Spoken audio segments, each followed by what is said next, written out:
김건희 대국민 사과, 이윤 국민이 판단할 것이다. 윤석열 후보의 부인인 김건희 씨가 허위 경력 의혹이 제기된 지 12일 만에 대국민 사과에 나섰습니다.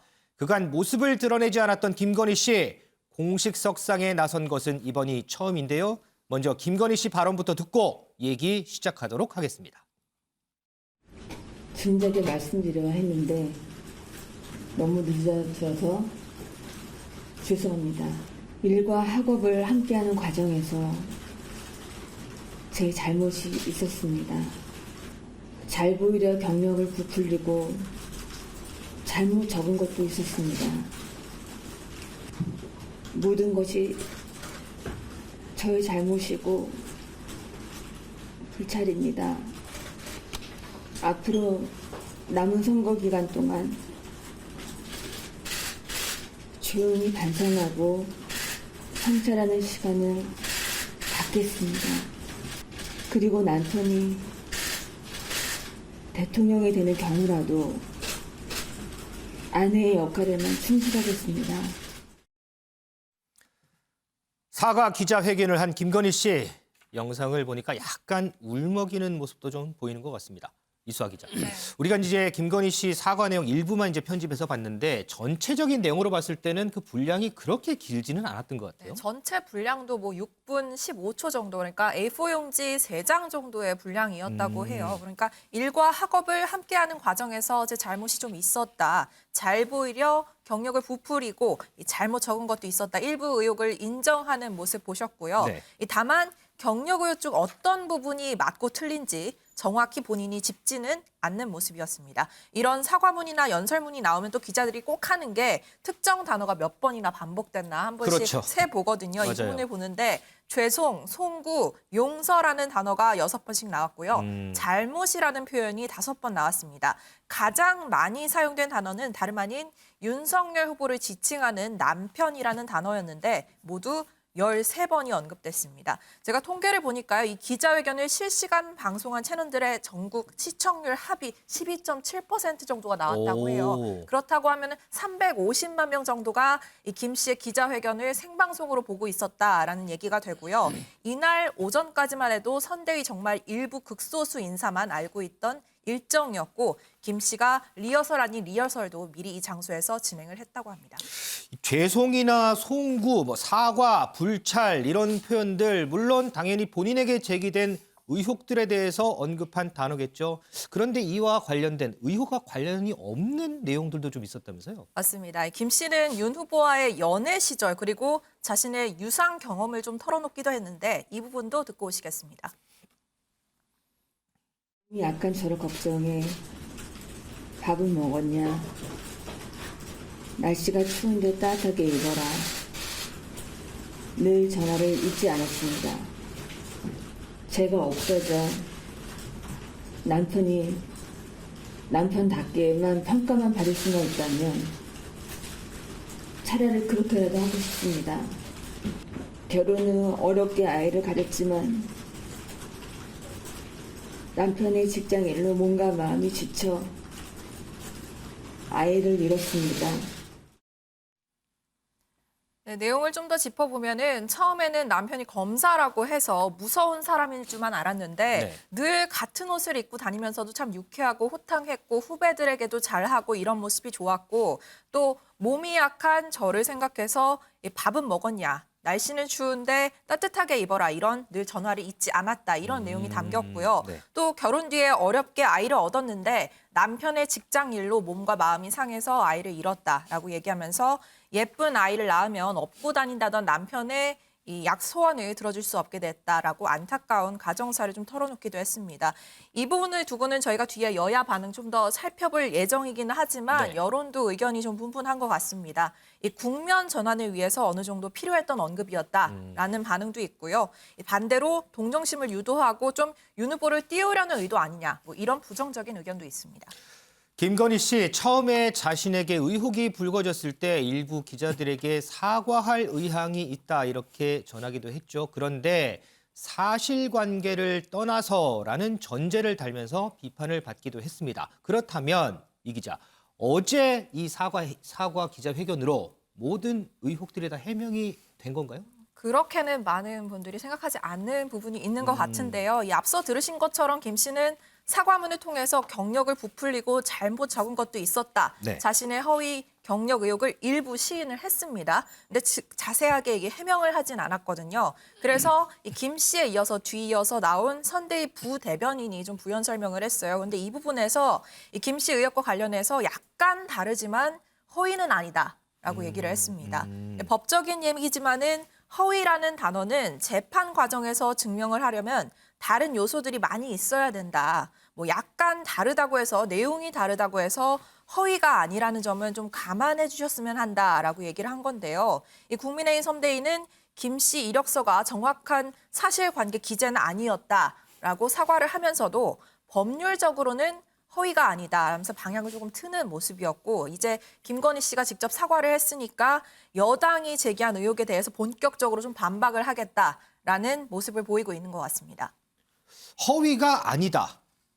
이게 해명의 끝은 아니겠죠, 설마? 네, 그건 아니었고요. 김 씨의 해명을 보충하는 차원에서 국민의힘이 김 씨의 회견 후에 A4 용지 14쪽 분량에 좀 더 충분한 내용이 담긴 별도의 팩트체크 자료를 회부했습니다. 이 사과 기자회견문보다도 더 양이 더 많군요. 그렇죠. 거의 한 4배가 넘는 분량이었는데 이 내용을 좀 살펴보면 세부적으로 11개 의혹 중 7개에 대해서는 부풀려 기재 아니면은 뭐 부적절했다.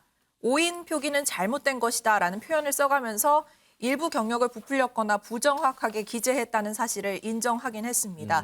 이 대표적으로 초중고 교생 실습을 근무로 기재했다는 부분, 그리고 국민대 테크노 디자인 대학원 박사 과정을 쓰면서 정부 지원 사업 프로젝트라고 옆에 기재한 부분, 그리고 서울대 경영 전문대 석사를 서울대 경영학과 석사로 오기한 부분 등을 잘못으로 인정했고요. 이 나머지 4개 의혹에 대해서는 반박을 했는데 대표적으로 뉴욕대 연수 경력을 기재한 부분은 연수라고 정확히 기재를 했다. 해외 연수 부분이라고 반박을 했고 줄리라는 이름으로 유흥업소를 활동했다는 의혹은 당시 야간 대학원에 다니고 있었는데 현실성이 없다. 함께 대학원에 다녔던 사람들이 증언을 해줄 수 있기 때문에 쉽게 확인할 수 있는 부분이다라면서 강하게 부인하는 내용이 담겼습니다. 그런데 제가 궁금해했던 부분은 없네요. 위조 의혹 제기됐던 재직증명서 부분, 이 부분은 해명이 없어요? 네, 개입산업협회 그리고 또 다른 회사가 있는데 그 회사에 대해서 재직증명서를 위조해서 냈다라는 의혹이 있었어요. 네. 그런데 해당 기관에서 날인받은 것이기 때문에 위조는 아니라는 게 국민의힘 선대위와 김 씨 측 주장입니다. 다만 이 개임협회의 경우에는 협회가 설립되기도 전부터 여기서 이사로 일했다는 것이 또 기재돼 있어서 이게 허위 경력이다 이런 얘기도 있었잖아요. 이 협회에서 상시 활동이 없었음에도 그럴듯한 경력처럼 기재한 것은 잘못이다. 이 경력 부풀리기에 대해서는 이 선대위 측도 일부 인정하는 모습이었습니다. 김건희 씨의 사과문 그리고 국민의힘의 14쪽짜리 팩트체크 자료 이 부분으로 모든 의혹이 다 해소가 될 수 있었을까? 이 기자, 빠진 부분은 없을까요? 빠진 부분도 저희가 좀 짚어봤는데요. 일단 과거 이력서에 한림성심대 강의 경력을 왜 한림대로 썼는지 그리고 한국폴리텍대학 산학견임교원을 왜 부교수라고 썼는지 이 부분에 대해서는 해명이 없었고요. 네. 또 조금 전 말씀드렸던 개임협회라든지 뭐 H컬처 이쪽 재직 증명서에 대해서도 그럼 근무를 하고 부풀리기만 했다는 건지 아니면은 정확히 어떤 직함으로 얼마나 재직을 한 건지 뭐 재직 기간을 발표달라 이런 요청이 있었는데 이 부분에 대해서는 답을 내놓지 못하고 있는 상황입니다. 그렇군요. 어제 김건희 씨 사과와 관련해서 우리 프레스룸 위원들의 논평을 좀 듣고 가겠습니다. 먼저 윤영걸 대표님. 네. 어제 김건희 씨 사과 보셨죠? 네, 봤습니다. 국민들이 의심하는 이런 눈높이 충족이 됐다고 보세요? 뭐 좀 부족한 점은 상당히 많죠. 그 사과의 요건이 구체적이어야 되고 너무 늦지 않아야 되고 네. 또 하나는 진심을 담아야 되거든요.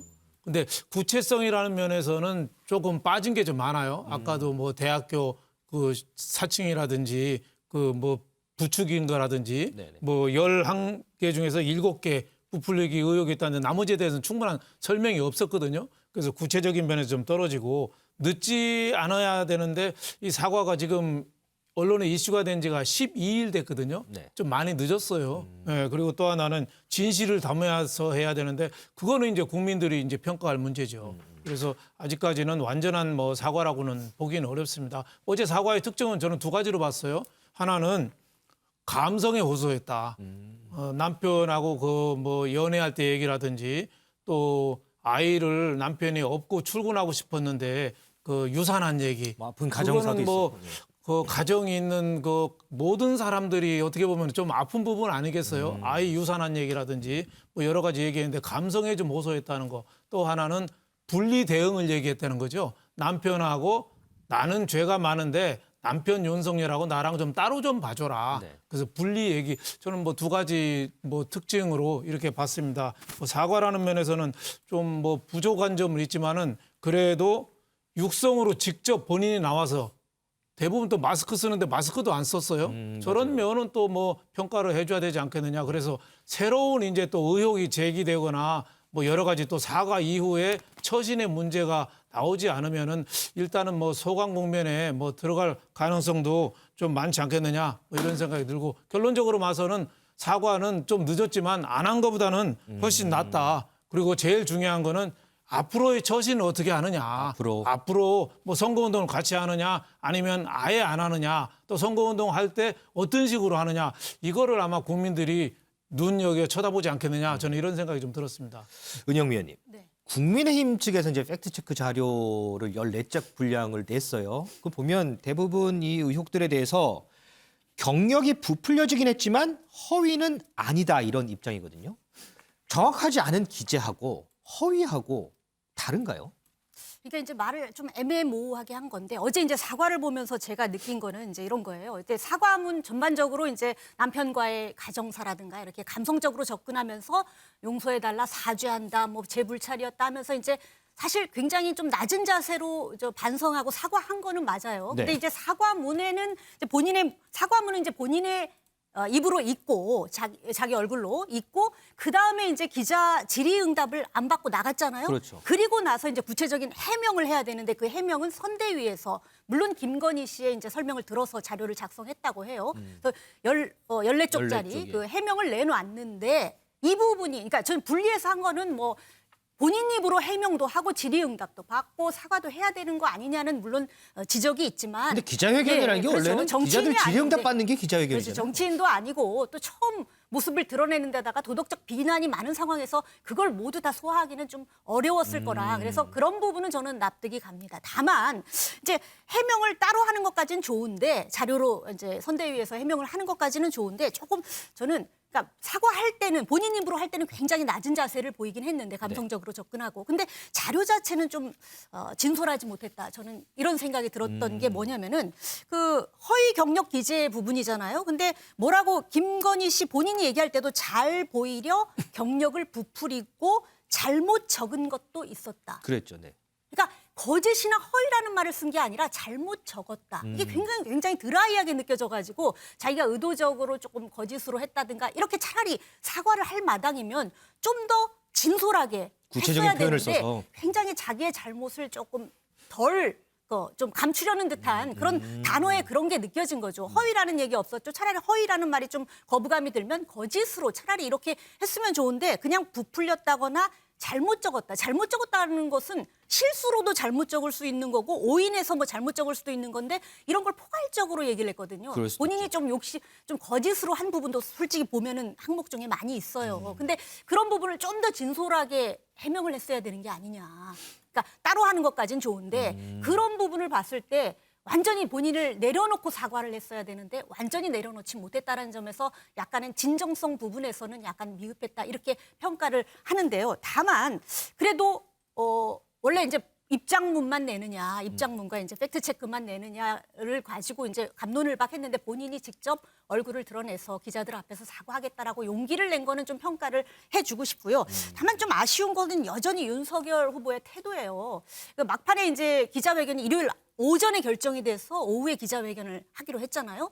그런데 그때까지도 윤석열 후보가 그 결정되기 직전까지도 사실 부인 보호하고 싶은 마음에 뭘 직접 나가서 기자회견 하느냐 이런 의견이 좀 강했다고 해요. 근데 김건희 씨 본인이 그래도 남편을 위해서 직접 나가서 사과하겠다 이렇게 의지를 자기가 강하게 주장해서 이렇게 이루어졌다고 하는데 윤석열 후보의 태도를 보면 참 애처가다. 부인을 굉장히 사랑하는구나는 분명해 보여요. 근데 우리가 지금 대통령 후보를 뽑는 입장에서 애처가의 모습을 보고 싶은 게 아니거든요. 그렇다면은 좀 더 자기가 본인이 또 적극 권유해서 부인한테 나가서 사과를 하라 이렇게 했어야 되는데 들려지기로는 윤 후보는 부인의 그 직접 사과를 만류했다 이런 얘기가 들려지니까 참 그 부분이 좀 아쉽다 이런 생각이 들었고 이제 부인 그 기자회견 후에도 뭐 기자들이 물어봤을 거 아니에요? 어떻게 보셨습니까? 했는데 나도 부인과 같은 생각이다라고 짤막하게 언급했는데 이런 부분 물론 이제 부인을 사랑하는 마음에 그랬는지는 모르는데 그런 부분이 좀 여전히 아쉽다 이런 생각이 들었습니다.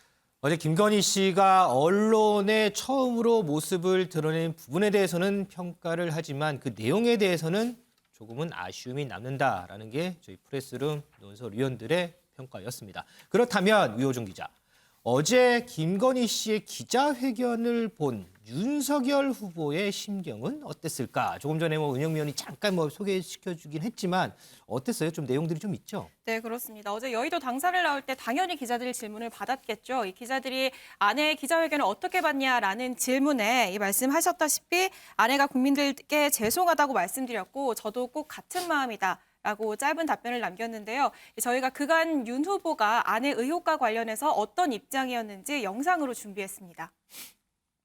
부분적으로는 모르겠습니다만 전체적으로 허위 경력은 아니고 그렇기 때문에 그 부분을 충분히 설명을 했는데도 제 아내와 관련된 논란으로 국민 여러분께 심려를 끼쳐드려 죄송합니다. 제가 노코멘 하겠습니다. 하여튼 제가 어제는 제 아내를 대신해서 국민들께 말씀을 드렸고 더는 제가 그 질문에 대해서는 코멘트하지 않겠습니다. 네.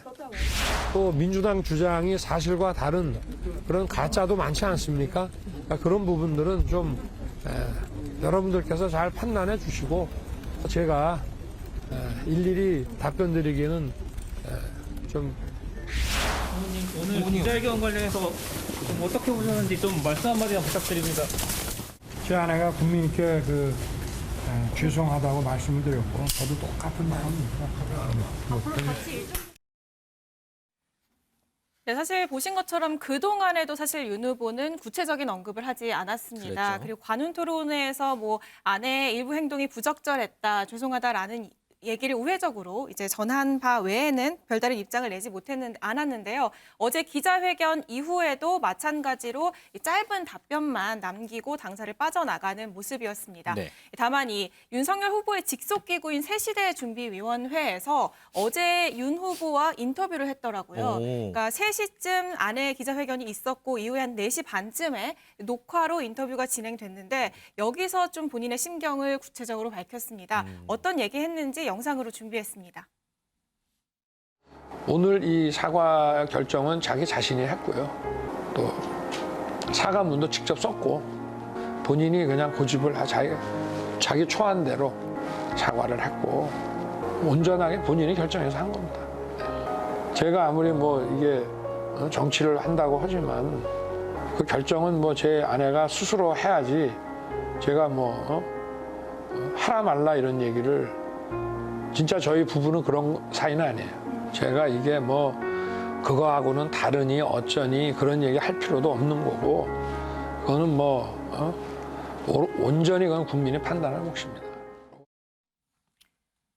네, 들으신 것처럼 온전히 국민 판단의 몫이다 라면서 이제 앞으로 판단은 국민들의 몫으로 남겨둔 상황이고요. 네. 어제 회견이 온전히 아내의 결정임을 특별히 강조하는 모습이었습니다. 어제 회견 이후에 좀 어떤 얘기를 나눴냐 이런 질문도 있었는데 전화를 걸어서 수고했다고 하니까 아내가 너무 늦지 않게 들어오라 이 말만 하고 딱 끊었다고 어허. 답변을 하던 모습이었는데요. 자기도 좀 여자로서 남편의 위로를 받고 싶지 않았겠느냐라고 얘기를 하면서 좀 남편의 모습을 보여주는 영상도 이제 담겨 있었습니다. 조금 전에 영상 보니까 어제 기자회견은 뭐 순전히 아내의 몫이었다, 아내의 판단이었다 얘기를 했는데 조금 전에 은영미 위원 발언 중에 윤석열 후보가 김건희 씨 기자회견을 만류한 걸로 알렸다 이런 발언이 있었어요. 이거는 맞아요? 네, 그렇게 전해지는데요. 사실 전격적인 사과 회견의 뒷이야기가 전해지기로는 선대위 내부에서는 김건희 씨의 좀 직접 의사표명이 진작에 필요한 것으로 의견이 모아졌던 것으로 지금 전해지고 있습니다. 그럼에도 이 시점이 조금 늦춰진 이유는 후보나 배우자 본인의 결정이 좀 늦어졌기 때문이다라는 얘기가 나오는데요. 네. 먼저 국민의힘 김경진 선대위 단장의 얘기 저희가 들어봤습니다. 어제 사과는 배우자인 김건희 씨 본인의 의지가 컸던 것으로 파악하고 있습니다. 그 부분 역시 김건희 씨 본인이 언론에 제기된 문제점을 분석하고 거기에 대해서 답변 자료를 직접 마련한 것으로 알고 있습니다. 네, 본인의 의지가 좀 컸다라는 얘기가 계속 강조되고 있는 이유가 바로 김종인 위원장, 이준석 대표 등 선대위 내부에서 좀 의견 표명을 하자라는 얘기가 나왔음에도 윤 후보가 좀 아내를 걱정하는 마음에 머뭇거렸다라는 뒷이야기가 전해지고 있는 상황입니다. 그런데 김 씨 본인이 여러 가지 상황을 조사하고 확인한 후에 자신의 일인 만큼 좀 직접 사과를 해야 된다라는 의지가 강했던 것으로 얘기가 나오고 있고요. 사실 선대위 내에서는 해를 넘기기 전에 이 의혹을 털어야 된다. 이런 얘기가 나왔는데 그러니까 사실상 마지막 마지노선이었다라는 얘기도 지금 전해지고 있습니다. 특히 입장문도 김 씨가 직접 준비를 했다고 하고요. 네. 회견 당일에 기자들의 질문을 받냐 마냐 이 얘기도 계속 나왔는데 아무래도 변수를 좀 줄이고자 결국 회견문만 읽는 것으로 결정했다라고 얘기를 하고 있는 상황입니다. 아직은 기자들 앞에서 익숙치 않으니까 여러 가지 이제 변수들을 좀 고려했나 보군요. 그런데 어제 이제 사과문하고 해명을 두고서 왜 그 안에 수사와 관련된 얘기는 빠져 있느냐 이런 비판도 좀 나오더라고요. 네, 그렇습니다. 여권에서 반쪽짜리 사과다라고 얘기를 하면서 비판이 나오는데 여러 가지 비판이 있지만 그중에서 이런 의혹에 대해서 자신 있으면 수사를 받겠다고 하지 않느냐, 구체적인 어떤 대책이 나오지 않았다라는 점에서 반쪽짜리 사과다라는 비판이 나오는데요. 네. 먼저 추미애 전 장관의 이야기 들어보겠습니다. 가 지났다 이런 말을 함부로 하거든요. 예. 네, 그런 걸 보면은 이분들이 시장터에서 놀던 버릇대로 최고의 권력을 가지면 권력을 농단하고 사적 이익을 추구하겠구나 하는 위험성을 이미 드러낸 거지 않습니까? 그래서 앞으로 이것이 검증을 거치게 되면 지지율은 추락할 수밖에 없고요. 만약에 윤 후보가 법치, 정의, 공정, 삭시 이런 기준을 자신과 가족에게도 들이댄다면 있을 수 없겠죠. 그 명분 자체도 있을 수 없는 것이고요. 네, 이 공소시효가 지났기 때문에 수사 얘기가 빠졌다라는 얘기는 잘못됐다라는 이런 비판을 하고 있는 상황인데 사실 저희가 프레스룸에서도 그동안 얘기를 했지만 제기된 의혹과 이 시점만 봐서는 이 제기된 혐의로만은 공소시효가 좀 지난 게 맞는 상황입니다. 네. 하지만 이와 별개로 어쨌든 김건희 씨 의혹과 관련해서는 경찰에 고발이 들어간 상황이거든요. 서울경찰청에 접수가 됐고 경찰은 원칙대로 수사하겠다라는 입장을 밝힌 상황입니다. 어제 김건희 씨 기자회견과 관련해서요. 정치권에서도 여러 얘기들이 나오고 있습니다. 유 기자, 먼저 민주당은 어떤 입장일까요? 네, 일제히 비난 공세를 쏟아내고 있습니다. 비난 공세요? 네, 맞습니다. 어떤 얘기들이 있었나 저희가 좀 정리를 해봤는데요. 심파 코미디다. 빵점짜리 사과다 이런 비판도 있었고요. 사과를 빙자한 부부의 러브스토리, 하소연, 가정사를 들어야 했다라는 이런 비판도 있었고 이 개사과 논란을 얘기를 하더라고요. 개사과나 비슷하다, 같은 상황이다라는 반응들이 잇따랐습니다. 민주당 선대위에서도 어제 회견 이후에 선대위 공식 명의의 입장문을 냈는데요. 이 민주당 의원들의 긴 혹평들과 달리 선대위의 메시지는 비교적 절제된 모습이었습니다. 그동안 제기된 문제에 대해 의혹이 해소되지 않았다. 오늘 사과가 부부의 진심이길 기대한다. 약 100자도 안 되는 이 2줄짜리 짤막한 논평이 전부였거든요. 아무래도 이재명 후보와 선대위에서는 여론의 현방을 살펴본 뒤에 이런 공식적인 대응 방향을 정할 것 같다라는 분석이 나오고 있는 상황이고요. 이 후보도 좀 비교적 절제된 입장을 내놨습니다. 이미 당에서 공식 입장을 표명했다, 발표했다라는 점을 얘기를 하면서 평가는 국민들께 맡기는 게 도리인 것 같다라는 입장을 밝혔습니다. 이렇게 절제된 입장도 있지만 앞서 이제 비난 공세다 이런 얘기를 했잖아요. 이런 공세에 맞서서 국민의힘은 어떤 입장이에요? 네, 야당 내에서도 좀 여러 평가가 나옵니다. 다양한 평가들이 있는데 우선 여권에서 나오는 얘기 중에 진정성이 없다. 너무 감성적이다 이런 비판이 있잖아요. 네네. 그런 반면에 야권에서는 오히려 진정성 있는 사과다. 이런 옹호도 많거든요. 이수정 선대위원장의 얘기를 저희가 직접 준비했습니다. 되게 감성적이고 어떻게 통곡을 안 하는지가 저는 굉장히 의문이 들 정도로 사실은 뭐 눈물이 쏟아질 만한 대목이 많았던 걸로 보이거든요. 당사자 입장에서 상상해 보면. 그런데 이제 이렇게 감성적으로밖에 갈 수밖에 없었던 거, 특히 이제 남편에 대한 어떤 뭐 코멘트들. 이건 사실 결혼 전 일이다 보니까 남편도 정확히 알고 있었을까요? 만약에 이런 종류의 허위나 뭐 왜곡이 있었다면 저희 남편 같으면은 당장 저한테 화낼 것 같아요. 거짓말했으니까. 그러면은 사실은 사과의 대상이 물론 국민이기도 하지만 남편일 수밖에 없는 거 아닌가요? 네, 뭐 적절한 사과였다. 일각에서는 너무 남편을 위한 사과 아니었느냐. 국민을 위한 사과가 아니라 남편 얘기만 구구절절 러브스토리나 뭐 가정사 하소연을 한 것 같다라는 비판에 대해서 그럴 수밖에 없었다라는 입장을 직접 밝혔고요. 오히려 진정성 있는 적절한 사과였다라는 반응이었습니다. 아까도 얘기를 했지만 이준석 대표나 김종인 위원장도 사과가 필요하다라는 입장이었던 것으로 전해졌잖아요. 그런데 이 대표도 페이스북을 통해서 김건희 씨의 용기는 좀 각자가 보기에 다소 아쉬운 점이 있더라도 긍정적으로 평가했으면 좋겠다라는 짧은 입장을 밝혔고요. 김종인 위원장은 사과 메시지가 적절했다, 괜찮았다고 평가를 하면서 그간의 장애물 하나가 제거됐다고 본다라는 인터뷰를 했습니다. 민주당 이재명 후보도 잠시 언급을 했습니다만 정치권에서 뭐 이런 평가 저런 평가 나오더라도 결국에는 최종 평가는 국민들의 몫으로 남겨놔야 되지 않나 싶습니다. 한편요, 최근 선대위에서 모든 직을 내려놓은 국민의힘 이준석 대표, 앞서 김건희 씨 기자회견과 관련해서 용기는 긍정적으로 평가하면 좋겠다, 이런 의견을 피력을 했습니다. 때문에 윤석열 후보에 대한 마음이 조금은 누그러졌나 이런 생각이 들기도 하지만 또 그거는 또 아닌 것 같습니다. 김현 기자, 윤석 후보를 좀 많이 비판하는 모양이에요. 네, 그렇습니다. 앞서 보신 것처럼 김건희 씨와 관련된 이 기자회견에 대해서 이준석 대표 그래도 이 용기는 좋게 봐줬으면 좋겠다 이렇게 이야기를 했습니다. 그래서 윤석열 후보와 이제 사이가 좀 그래도 괜찮구나, 그래도 같은 편이구나 이런 평가가 나왔었는데 앵커 말씀하신 대로 그게 아니었던 것 같습니다. 이준석 대표 어제 언론 인터뷰에서 윤석열 후보를 배트맨의 한 인물로 비유를 했었는데 이 인터뷰가 논란이 되고 있습니다. 배트맨이요? 네, 그렇습니다. 윤석열 후보를 배트맨 영화에 나오는 경찰국장으로 표현을 했습니다. 이 영화 주인공인 배트맨이 아니라 이 보조 역할을 하고 있는 경찰국장의 표현을 한 거거든요. 이 때문에 지금 이 윤석열 후보가 캠프의 주인공이 아니다, 주인공은 따로 있다, 이 이야기를 이준석 대표가 조금 돌려서 얘기한 거 아니냐 이렇게 풀이가 나오고 있고요. 또 한 언론 인터뷰를 통해서는 윤석열 후보한테 알량거려서 정치할 생각이 없다. 나의 뭐 유일한 목표는 성공한 대통령 만드는 게 뭐 유일한 목표다 이렇게 이야기를 하면서 윤석열 후보를 연일을 이제 저격하는 듯한 뭐 그런 이야기를 쏟아내고 있습니다. 그러면서 이 두 사람의 갈등이 아직 끝난 게 아니다 이런 모습을 보여주고 있습니다. 당 대표가 자당 대선 후보에 대해서 날선 비판을 내놓는 상황, 글쎄요, 우리가 흔히 볼 수 있는 모습은 아니 듯합니다. 그래서 그럴까요, 김 기자?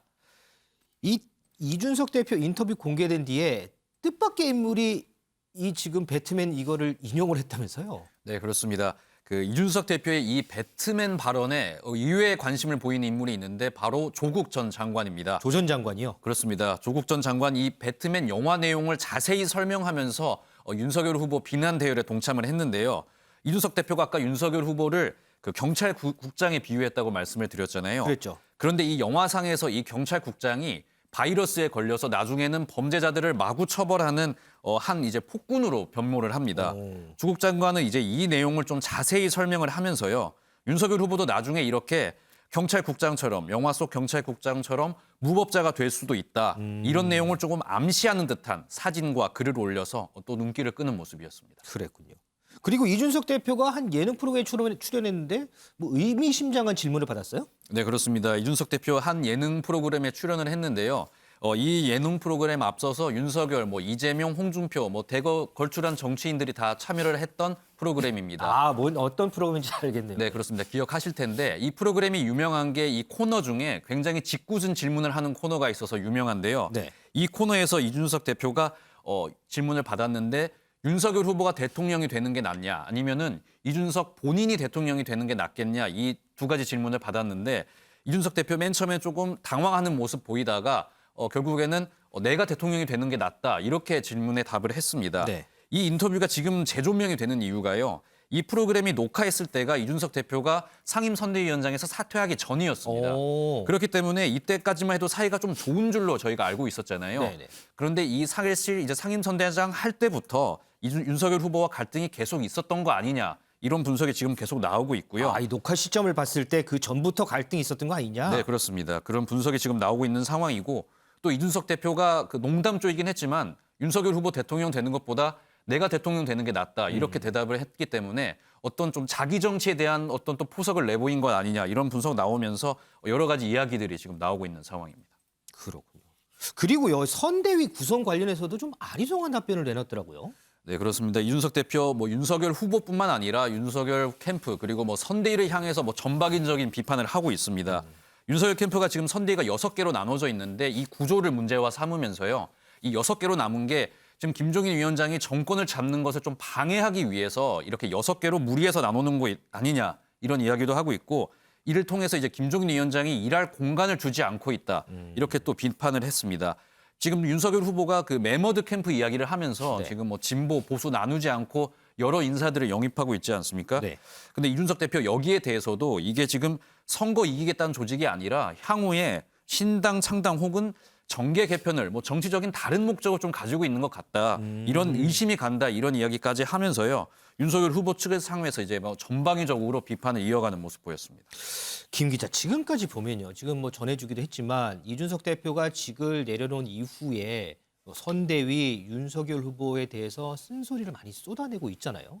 그러면 이준석 대표의 이 발언을 듣는 윤석열 후보는 어떤 심경일까? 이게 좀 궁금하네요. 네, 그렇습니다. 뭐 주말 동안 이준석 대표 비판이 쏟아지니까 윤석열 후보 오늘 아침 회의에서 이준석 대표를 겨냥한 듯한 발언을 해서 또 눈길을 끌었습니다. 어떤 내용이었는지 직접 들어보시겠습니다. 이제 선거가 얼마 남지 않아서 비상 상황이고 가장 중요한 시기입니다. 누구도 제3자적 논평가나 평론가가 되어서는 곤란합니다. 직접 문제를 해결하는 자세를 가져야 하고 국민을 설득하고 지지를 이끌어내야 됩니다. 네, 당 내에서 평론가가 나와서는 곤란하다 이런 이야기를 했습니다. 모두 잘 아시는 것처럼 이준석 대표가 평소에 SNS 등을 통해서 자신의 의견을 좀 자주 얘기하고 있지 않습니까? 그렇죠. 그래서 이준석 대표가 평소에 좀 평론가처럼 활동한다 이런 비판을 조금 받아왔거든요. 윤석열 후보의 이 평론가 발언은 이제 이준석 대표를 저격한 거다 이런 분석이 나오고 있고요. 평소 또 이준석 대표가 소위 김종인 라인으로 불리면서 네. 좋은 관계를 갖고 있는 것으로 알려졌죠. 그런데 김종인 위원장도 이준석 대표에 대해서 조금 약간 저격하는 듯한 발언을 했는데요. 어떤 이야기 했는지 직접 들어보시겠습니다. 좀 경고의 말씀을 드린 건데 선거에 도움을 주겠다고 하는 많은 분들이 자기의 의견을 표력하는 경우들이 많습니다. 그러나 그것이 과연 선거에 도움이 되는지 안 되는지 냉정하게들 판단하시고 발언들을 좀 해주실 걸 당부를 드립니다. 네, 지금 선대위 결정에 대해서 자신의 의견을 피력하는 사람들이 많은데 이게 선거에 도움이 별로 안 되니까 조금 자제해달라 이런 내용의 이야기였습니다. 김종인 위원장 뭐 평소 앞서 말씀드린 것처럼 이준석 대표와 굉장히 절친한 것으로 알려졌는데 김종인 위원장마저 이준석 대표에게 좀 제동을 거는 모습이 아닌가 이런 이야기가 나오고 있고요. 그런데 이제 또 반대 이야기는 지금 윤석열 후보와 캠프를 향해서 비판하는 인물 이준석 대표뿐만 아니죠. 홍준표 의원도 지금 굉장히 열심히 비판하고 있습니다. 네. 그래서 이런 김종인 위원장의 발언이 이준석 대표 못지않게 비판을 하고 있는 홍준표 의원을 겨냥한 거다. 이런 분석도 나오고 있는 상황입니다. 윤 대표님, 지금 우리 김현 기자가 상황 쭉 정리를 했는데 지금까지 상황을 보면 윤석열 후보 입장에서는 부인 리스크에 더해서 당대표 리스크도 안고 간다 이렇게 평가해도 되는 부분일까요? 그렇죠. 뭐 지금 제일 그 윤석열 후보가 리스크 3개가 있잖아요. 하나는 부인이라든지 가족 문제, 그리고 당 내분. 당 내분에 지금 당 대표가 앞장섰잖아요. 네. 당 대표가 앞장서서 자기 집에 불을 지르고 있어요. 이것처럼 큰 게 없죠. 또 하나 악재라면은 윤석열 후보가 본인은 그런 뜻이 아니라고 하는데 잦은 실언, 가족, 내분 이 3가지가 큰 악재인데 저는 윤석열 후보가 지난번에 이준석 대표가 당무 거부하고 지방에 내려갈 때는 울산까지 가서 만나서 해결을 했거든요. 지금은 이제 그때는 이유라도 있었지만 지금 이유는 좀 찾기 어렵기 때문에 윤석열 후보가 좀 화가 많이 나서 일체 대응을 안 하는 것 같은데 제가 보기에는 제일 나쁜 게 이럴 때 전략적 방치, 전략적 무시 이거 제일 나쁘다고 봐요. 좀 비위가 상하고 이해가 안 되더라도 이준석 대표 많이 비난받을 만하죠. 당 대표가 어디 방송 패널이나 해설가처럼 자기 당을 향해서 저렇게 비난하고 저게 바로 좁쌀 정치고 편가르기 정치고 아주 나쁜 정치 행태를 배운 거라 비난 마땅하지만 그렇다고 해서 당 대표를 무시하고 선거를 할 수 있느냐 이거죠. 그래서 저는 그 윤석열 후보가 지금이라도 빨리 찾아가서 이준석을 만나서 해결하든지 아니면 김종인 총괄선대위원장 힘을 빌어서 해결을 하든지 또 해결하는 문제랑 별개로 지금 이준석 대표가 하나 들을 말은 있어요. 윤핵관, 측근 이런 얘기 많이 하거든요. 네. 그러면 선대위 구성에서 무슨 문제가 있었는지 여기에 대해서 좀 겸허하게 좀 받아들이고 수용해야 된다. 저는 이렇게 생각합니다. 한간에 나온 얘기가 윤석열 후보가 2가지를 선대위에서 금기어가 있대요. 하나는 부인에 관한 얘기, 네. 하나는 레드팀. 그러니까 악마의 변호인이라고 해서 조직 내에서 스스로를 비판하는 그런 분위기 이거 2개를 굉장히 기피한다는 얘기가 있거든요. 그래서 부인 문제는 어제 뭐 부족한 사과지만 어느 정도 저는 한 거에 잘했다고 보고 또 하나 남은 게 스스로 비판하고 자정 능력 갖고 해결해 나가는 거. 이 4분이 있으면은 선거에서 승리할 수가 없어요. 얼마 전에 윤석열 후보가 그런 얘기 했잖아요. 99가지가 달라도 정권 교체라는 하나만 같으면은 우리는 손을 잡고 이걸로 교체를 해야 된다. 네. 그러려면은 당내 분위기가 바뀌어야죠. 그거를 지금 윤석열 후보가 빨리 그건 해결해야 되는 문제다. 그런 생각이 들어서 이 문제 해결 안 하면은 저는 대통령 선거가 갈수록 어려워질 거다. 이재명 후보가 갖고 있는 악재는 외부 변수가 많은데 윤석열 후보의 변수는 내부 변수가 많기 때문에 자기부터 빨리 혁신해야 된다 이런 생각이 듭니다. 이런 부분들이요. 결국에는 윤석열 후보가 어떠한 리더십을 발휘하느냐에 따라서 결과 그리고 평가도 갈라질지 않을까 뭐 이런 생각도 좀 해봅니다.